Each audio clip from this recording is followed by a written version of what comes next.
Stop trying to fake it till you make it, or you lie till you die. The biggest thing when it comes to this place is that it's got to come from authenticity. There's a perception of PR, of course. That's why girls put on makeup. That's why I do my hair. Like, yes, there is an image displayed here. But at the end of the day, like deep down, likes aside, bots aside, followers aside, suit aside, makeup aside, if we get to the table and you're with a client, can you close the deal? Because if you fake it till you make it to get to the table and you screw it, you're out. That reputation issue is way worse than all the money you try to spend to get there.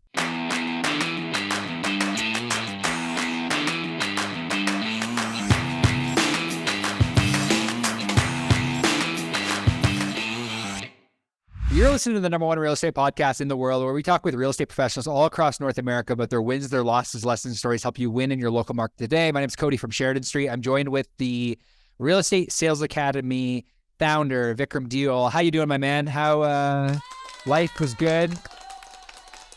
You're something, you're something else. Like, you did it again on this episode where like you give yourself give yourself the applause. You give yourself the applause. Whoa. Yeah. Cody May from Sheridan Street. There you go. That's better. I feel a lot more love than I felt prior to. Now? I feel validated. I feel loved. And that's all I was looking for in life. Heard and seen. Do you feel heard and seen? And what you say actually matters? Yeah. And we can't hear you or see you because you shut off your camera, but that's neither here nor there.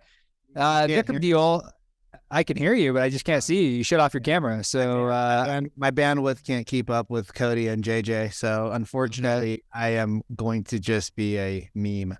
Okay, well, that's a great meme. So, Vikram, what's new in life and business right now? What's exciting?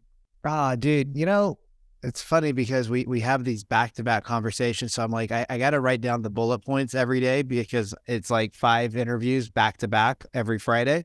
I have been pouring into sales training in a very deep way to train myself, because selling homes was really simple for me, and it just always felt natural. But learning from experts in the industry, people that have been, selling hundreds of millions of dollars in not just real estate, but all sorts of sales is so fun. And it's like listening to how all these other industries work. And it's wild to me that when real estate agents come into the world, they don't think that they need to have sales skills. They're like, well, I don't want to be a salesman. I want to be a consultant. And I'm like, they still sell. My dad's a doctor. He's one of the best salespeople out there because he actually listens to his clients, right? And figures out what they need. And then if he can help solve their problem. So, just listening to how other people treat their job and the amount of respect that they give to sales has been really interesting. And I love sales personally. I think I'm, one of the weirdos that love sales. I know that you love sales. I know JJ loves sales. So this would be a super fun conversation. But yeah, man, just listening to how other people talk about their industry and their job title versus real estate agents it's just been a refresher of things that I've known about in the past. And so it's been fun. And then what are you working on, Cody May? Well, thank you. I feel so loved. With that applause. Thank you again. But what am I working on? We're just going really hard right now. I hired 2 new business developers. We hired a couple of new setters, and we're just scaling out. Like, everyone that's coming into our program is winning, and a lot of it, like you said, is the sales aspect. It's like when a lot of agents, when they get into the business, they don't really see themselves as a sales representative, even though it's in their title. They are a sales representative. They are always selling themselves. They are always branding. They are always trying to be top of mind. Just even listening to calls back, I think, has probably been the biggest needle mover for our clients recently. So I've been listening to a ton of calls, providing a ton of feedback, just helping them really understand the power of having good conversations and telling the story. And I think that, this is a great opportunity for us to, be with storytelling, for us to intro our guest. And I will let you introduce our guest, Vikram. Yeah, dude. So I met Mr. JJ 3 years ago, actually, at the first Miami event that I went to. We ran into each other. He was a mutual friend of somebody that I was hanging out with, and I was like, man, this guy's got spunk, he's got character, he's got charisma. And then it was the event that we're at that I was like, oh shit, that's Jay speaking at the event. Like, holy crap, like that's pretty cool. And he's got 1 million followers on Instagram, but he actually figured out how to monetize these people. Like, if you guys go follow him, JJ Live, that's your tag, right? JJ Live, pretty sure. Yeah, if you guys go follow him, you'll see he's charismatic. He's using the tools. He's on the sales call. He is making the sales. He's got a team. He's got production. Like, him and I jam about a bunch of different things offline. And what I love about Jay, he's always consistent with who he is, right? Like, the dude is always consistent with who he is. Like, I already know Jay's going to bring the heat today because that's just how he rolls. So I don't want to steal too much of your thunder, you guys, but 1 million plus followers, huge. He's got the Ace of Spade agency, right? PR agency, helping people get in front of the right people. He himself gets on news channels, TV shows, hosts events, like all over the place. Like, everywhere I go, I see JJ, right? Like in Miami, everywhere you go, you will see him. People know about him. So without further ado, bro, like tell us a little bit about how you got to where you're at in life, and like why you're going to bring the heat on this podcast for real estate agents and PR. Well, firstly, I appreciate you boys having me. Big fans of what you guys do. You guys pour into your people, which is everything for me. Like, you don't hold back. I think now in 2023, people don't want fluff. They're tired of like, let's put our hands up in the air and you can do it. And I think there are elements where that helps, but people need tangibles and people need direct results from people that are doing it now. So I applaud you guys for actually like opening your books and speaking from a place where you're doing it now. I have this really strong passion. I can't stand people who tell people what to do, but like they don't do it themselves. They're actually not doing it. And I'm not saying that you can't give advice, because there are people that did stuff 20 years ago, which is great, but isn't there so much more authenticity and passion and realism and empathy and sympathy and understanding when you can be like, dude, I just did a sales call 20 minutes ago. Like, I'm doing them every day. So I'm allowed to tell you this isn't the play for you. This isn't the move for you. And the same thing with real estate, and like how you made it back in the 80s, 90s, early 2000s, 2010, 2000 and maybe 20. It's completely different in 23. Like, everything's changed. So I applaud you guys for that on opening up the realness of what it truly takes, because we need more of that. No more sensitivity, no more fairyland, no more Disney, because people, it's only going to hurt them more. If you kept being led to believe, like I was as an entertainer, I'll get into my story in a second, that it's about talent, it's about prettiness, it's about I deserve it, like I'm really good, it's not fair. It's only going to hurt you so much more when someone's literally going to slap your face on the internet, not literally, but tell you like you're not good, it doesn't work, what you've been told is a lie. That will break most people. Yeah. So that's kind of like how I've been able to create the life today, because I came from the entertainment business, right? So I've always been a fan of like styling up and wearing colors, and you know, it's who I am as a person. But I came from the magic business, so I came from the show business world of building my career as a magician. I built that to a very strong following online, 57 million views, 150 countries. But throughout that journey, I really understood how to position myself, promote myself, package myself up. And that's why I have this firm today, helping personal brands, realtors, insurance agency owners, plastic surgeons, anyone that's using their personality to sell a message. They're the kind of people for me.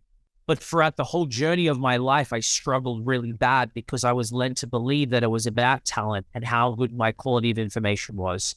And I thought I was really charismatic, but I was like, no clients, no cash flow.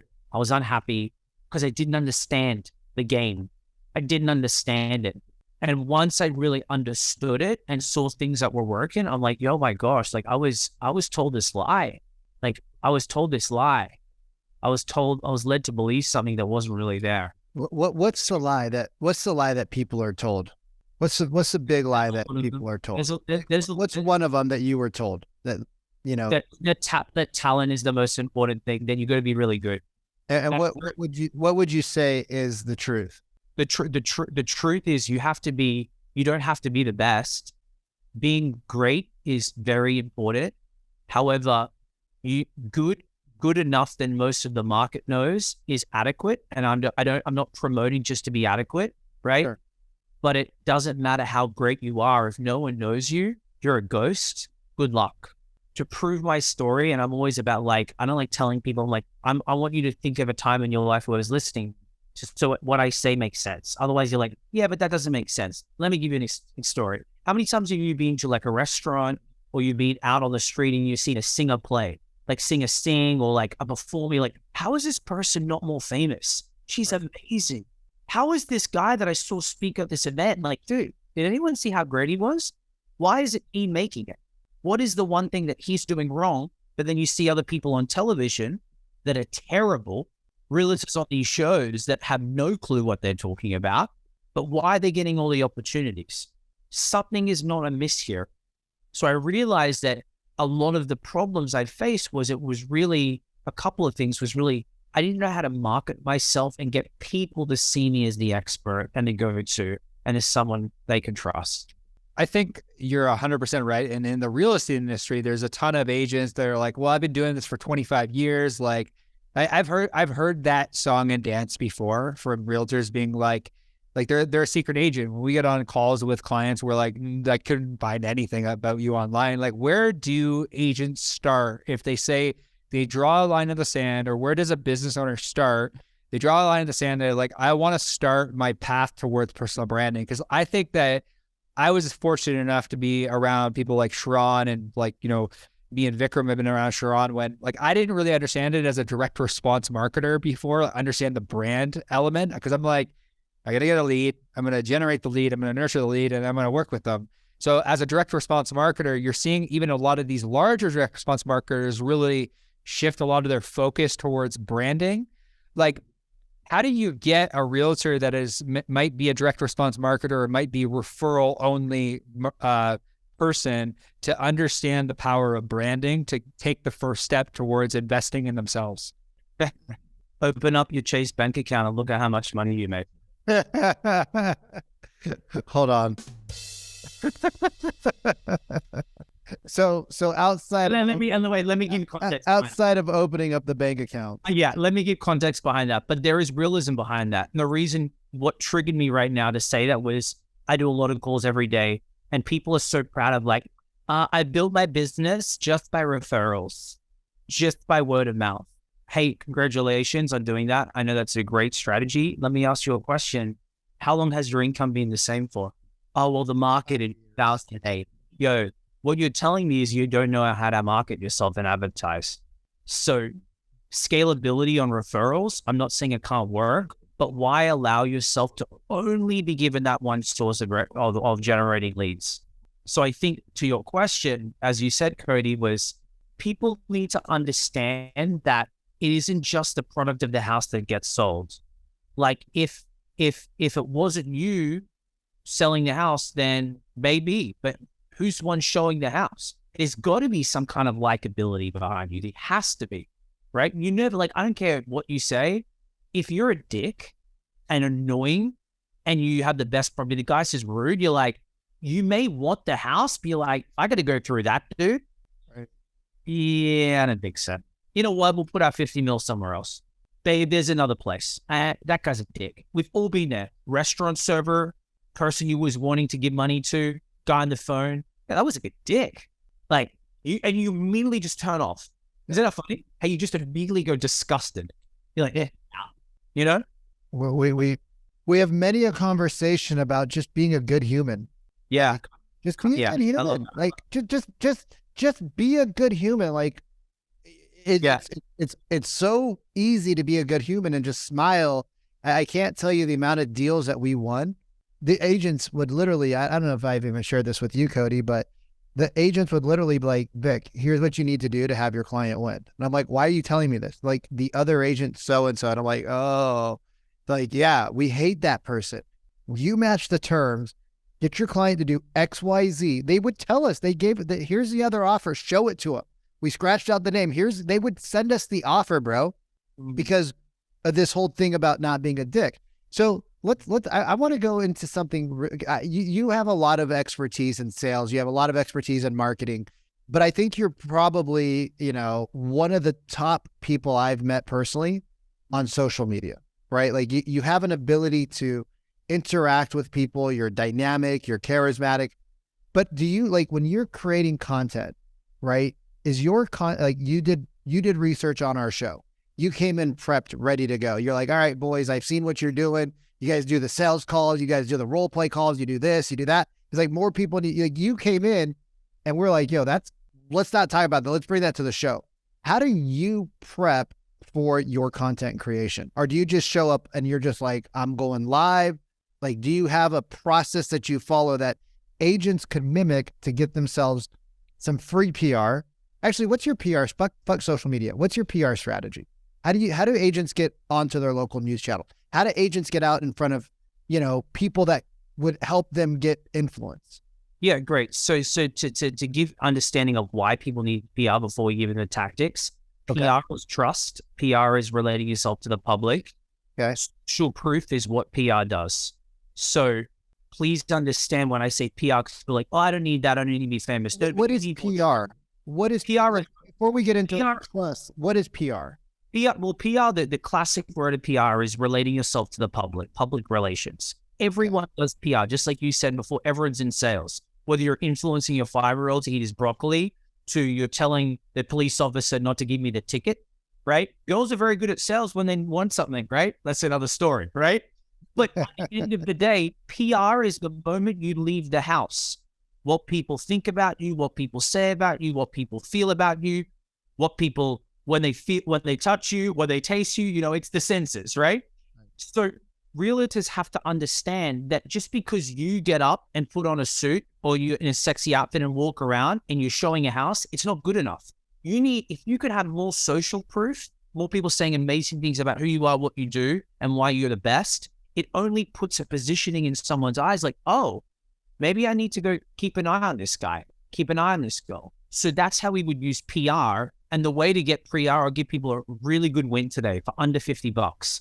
This is how you don't have to spend money, thousands of dollars working with me. Step one, iWriter.com. iWriter, like iWriter.com. Go in there. You can get someone to write your story. Under $50. It's like $10, right? Next, Fiverr.com. Then you want to put into the search bar, press release distribution. Press release distribution. You may have seen these ads come up like as seen on ABC, NBC, CBS. You may have seen that stuff before. You spend $20 to take the press release that's written. Let's say $20 for the writing, $20 for the article distribution. You now have the ability as a free PR article that you can place on your website, your social media, and legally say as seen on. You do that every month with a new story about an offer that you're selling, who you are, what you do. That is the cheapest PR firm in history. $50 a month to get your story out. That's an incredible win that everybody can use today. And there's no excuse. There's no time by you. You just have to find the right person, tell them your story. They write it up, you post it. Investment. If you can't spend $50, we have a different problem in your business. Thirdly, what an incredible way to leverage the ROI aspect from that when you can put it up everywhere. And people are like, wow, they don't need to know that you spent 50. Just like I don't need to know that how much the nose job was with the girl I dated last week. That's a bad story. But you know what I mean? Like, it's not important. It's important of the perception that it gives you, right? We know that half the people in Miami are probably renting the Lambos, right? And I don't really care, but it's a perception. And if you do it, big thing, and I'll move on. The biggest thing when it comes to this place is that it's got to come from authenticity. You got to come from experience. You have to come from stop trying to fake it till you make it, or you lie till you die. There's a perception of PR, of course. That's why girls put on makeup. That's why I do my hair. Yes, we want to look good. There is an image displayed here. But at the end of the day, deep down, likes aside, bots aside, followers aside, suit aside, makeup aside, if we get to the table and you're with a client, can you close the deal? Because if you fake it till you make it to get to the table and you screw it, you're out. So use whatever you want to do to get to the seat at the table. I would prefer to do it from more of an authentic way that I can at least explain how I got there. That's just me, right? But if you get a seat at the table and you're ready to close the deal and you're faking it because you weren't really as experienced as good as you were, and you screw it up, that reputation issue is way worse than all the money you try to spend to get there. Yeah, the brand development thing is, you say, is so important. It's like, especially in a day and age of social media, it's very easy to be kind of seen as an industry leader. But it's so funny that the people that are actually have the knowledge, for some reason, have this imposter syndrome that sits inside of them. Because I remember having it early on in my agency career of like running our agency, working with real estate, and having this like really this fear of like being like, well, I personally never actually sold real estate, but I've listened to tons of live transfer calls. I know how to sell. I've sold millions of dollars, but it's like, there's this element of imposter syndrome that I think that some real estate agents fear, even though they have the knowledge. When you're working with somebody that wants to brand themselves, how do they get over this fear of imposter syndrome? It's like, I want to tell my story, but it's like, I'm not really that special. Like, because I think that's something that I hear from agents that actually have the industry knowledge that are like, and I know that like, I personally have felt this before, where it's like, when I started doing PR, like we wrote our book, What If You Could, we got interviewed on national television in Canada. And I'm like, how am I on national television? It was just like, it felt weird, like doing that. Like, how do you coach your people, coach your clients on like getting over that hump of like, this is important, but I think it's the fear that holds people back from doing it. So how, like, what would you say to somebody that wants to do it, that just has that imposter syndrome feeling? Yeah, I try when I try. The biggest problem when it comes to anything, putting yourself out there, just like sales, just like real estate, is the first thing is mindset, limiting beliefs and fears. Before I tell them what to do or how to do it, I try and position it back to them of like, what have they gone through where they had to push through something in the past?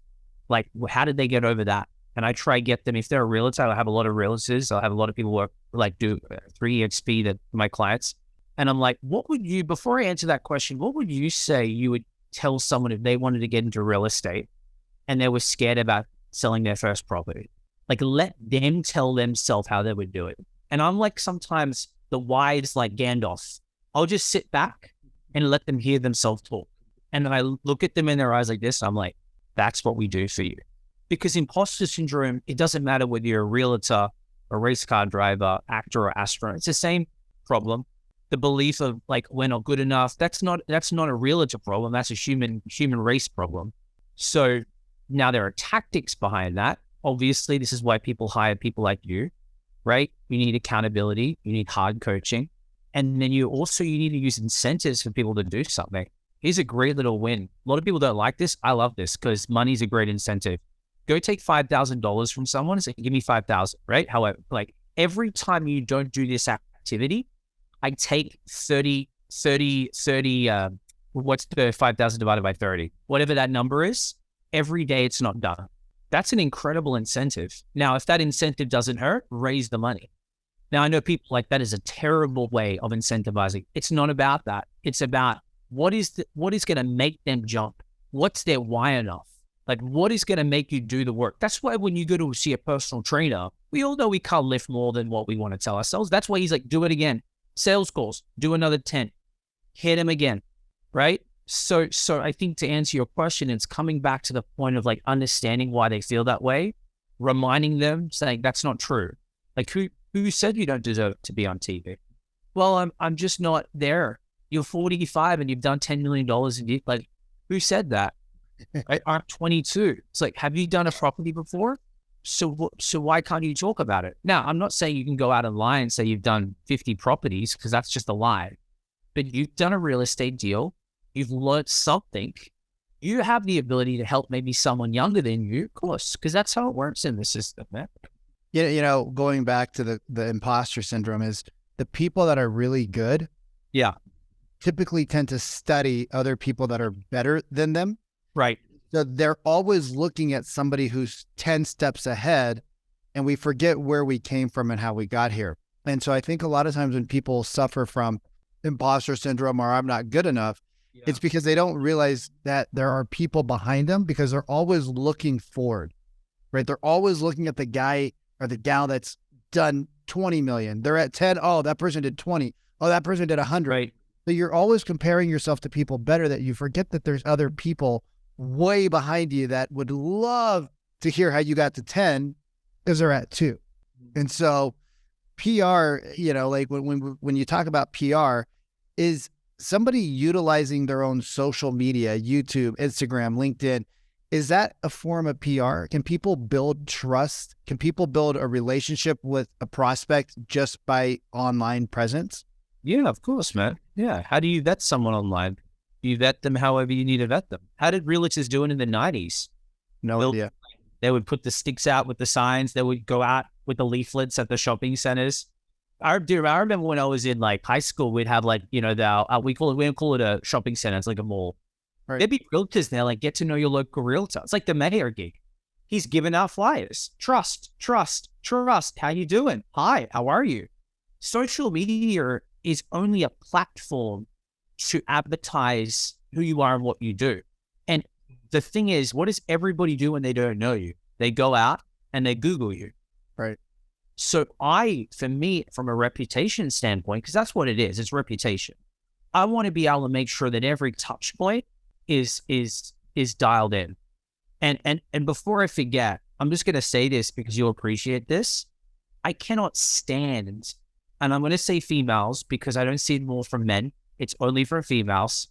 We're already banned on iTunes and YouTube. We literally just got banned from I hands up in the air, and I'm allowed to speak more than this because I do this for a living. So I feel like I can lean into it a little bit more.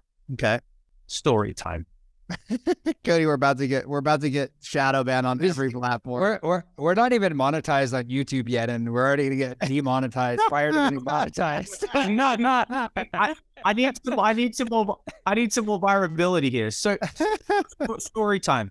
Hey boys, so we're gonna go out and we've just made some money, and we decided to really go out and get a really amazing place in Miami. We want to invest. It's just like it's going to be one of the boys' houses, and we've got about 25 mil total, right? So let's just say we're putting in eight point, whatever that is. Let's say 8 mil each, right? We go out and find some realtors that we feel like would be a good fit to show us the house. There are 3 people left in the decision making because there's the house is so big. There are 3 people. One's a guy, another's a junior girl, and the other's a senior girl that's very established, and we feel that she's probably the right fit, but we're not sure yet. The guy falls off. We're not feeling him. The junior, she's cool, but she's just not there. Like something isn't right.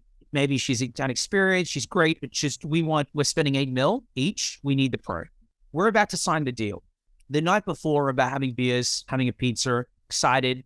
We go, hey, let's go follow her Instagram. Like, let's get to know her a little bit, right? Let's see what she's at. And we see a story of her in the club, shaking her ass on the boat, boobies out, like living this crazy life. The following morning, we send her a message and say, we're not moving it forward. We've decided to go somewhere else. She's devastated. She's screaming. She's texting. She doesn't know what's going on. And we decided to use the guy, not because we wanted to, but because what we saw online from her reputation didn't give us the trust and credibility that maybe she's not a good fit for our business from what we saw online because of one post one time.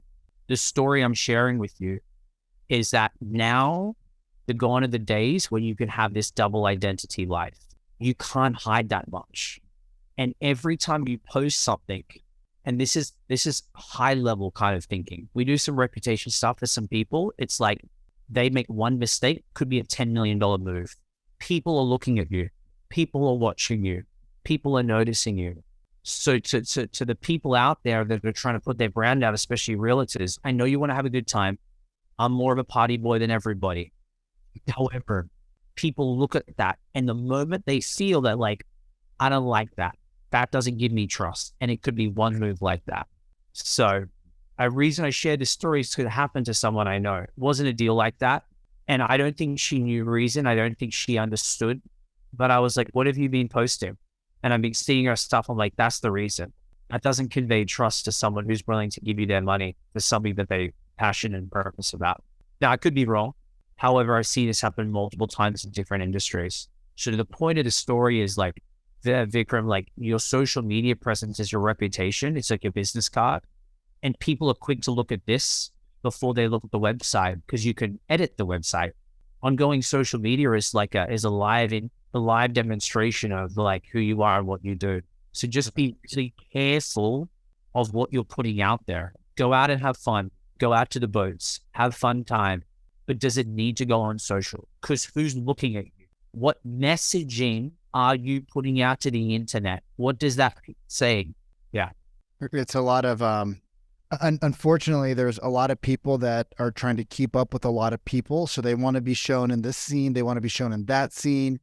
And it really comes down to your rep. Like what kind of clients do you want, right? Do you want clients that invite you out because you're a party person, or do you want clients that invite you to their house for dinner with other executives that could buy multi-million-dollar properties? Right. Right. Like I want to go to the dinner where it's like, hey, come to Seafair, bring a bottle of wine. We're not going to drink it, but bring a nice bottle of wine. We're going to drink our wine because our wine is handpicked from around the world. And we curate it every year for this event. Oh, by the way, my VP is going to be there. My president's going to be there. This is going to be there. There's 3 people moving into the area, Vic, that are going to be there. So make sure you show up on time so you can talk to all these people because we want you to sell them real estate. Like, holy shit, that's like a completely different invite than, hey, we're going off on the boat. We're going to get super drunk. It's going to be wild and crazy, Seafair. Like, it's a completely different environment. Yeah. And if you show up, right now, we were talking to somebody on the last podcast. He says, I got a guy that wears carrot Crocs. I don't know what that is, carrot Crocs, but he's like carrot Crocs, backwards hat, crazy style, did 75 transactions last year. He found his niche, right? Yeah. But he's also, the guy's like, he's also super smart, super intelligent, knows the process. Right. And he's built the brand too, just to share that with you. Like, and that's his brand. And like, how long did it take him to actually push through that noise? See, that's also the perception. Before we see that, and someone's going to say, well, he did it. I'm like, hang on a second. Well, I want to know his story first. Like, did he have money so he could do that? So he didn't have to worry about closing deals? Did he have to actually dress it down? Did he only turn up the volume of the character when he started getting some big wins? See, like, there are all these things, right, especially from a magician point of view, that we don't see. What's the illusion? Oh, the pretty girl, but where's the elephant?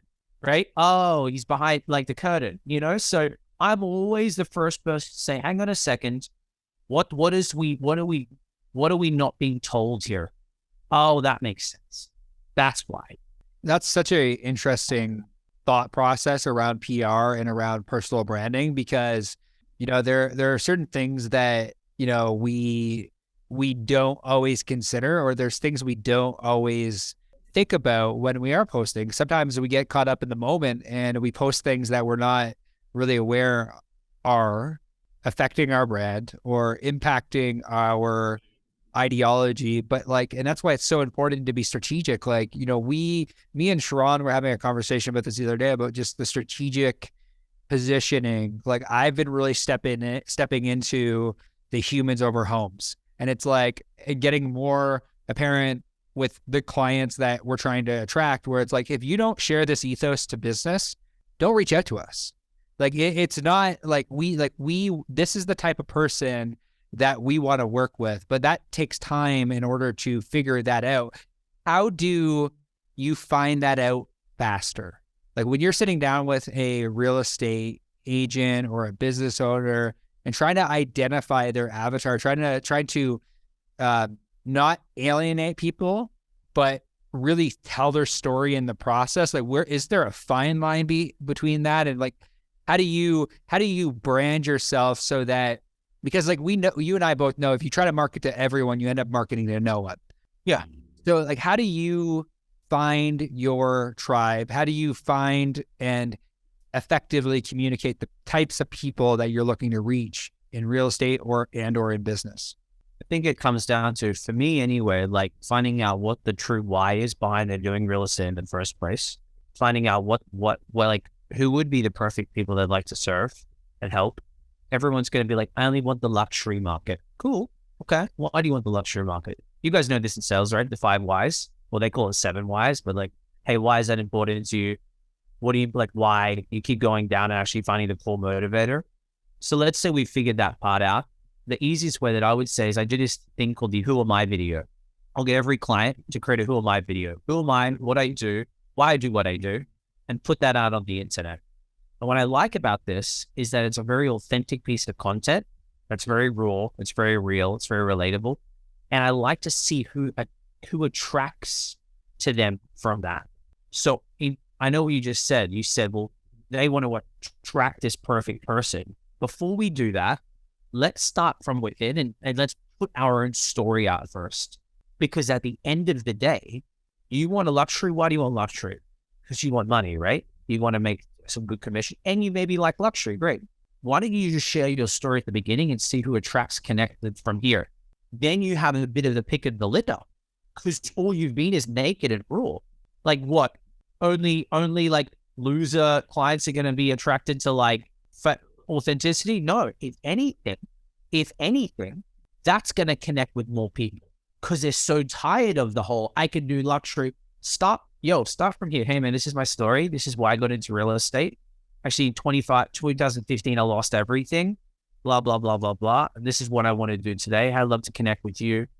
And this is where I would love to go. So if you're doing this, this, and this, and this, the tone, the pausing, the feeling of like your story, you're going to get so much traction. You're just going to get so much like people like, dude, I love that. I was real. And then their level of like value of you goes up. But then you need to consistently do that, be that same person. Because if one moment then you do this, and then one moment you do that, the trust is broken and they're confused. Or the confusion is in the soul mind, right? As you guys know. So like Vikram said at the beginning, like I've tried to be someone I'm not. I've tried to become someone I thought I had to be this person, and it didn't work. I know it sounds really obvious, but the more that I leaned into my personality and like the authenticity and sincerity, like I don't get weird clients. I don't get losers. If anything, I'm the annoying one for my clients. Like, yo, pick up my phone. I'm trying to help you. They're like, yeah, talk to me on Monday. You just paid me a lot of like, but I realized that when someone said to me, like, have a look at your clients. Like, do you like them? I'm like, I do. I don't get psychos. I'm not dealing with like half of the problems that a lot of people have to deal with. Now, have I had to? Yes. Do I still will have to? Of course, sometimes.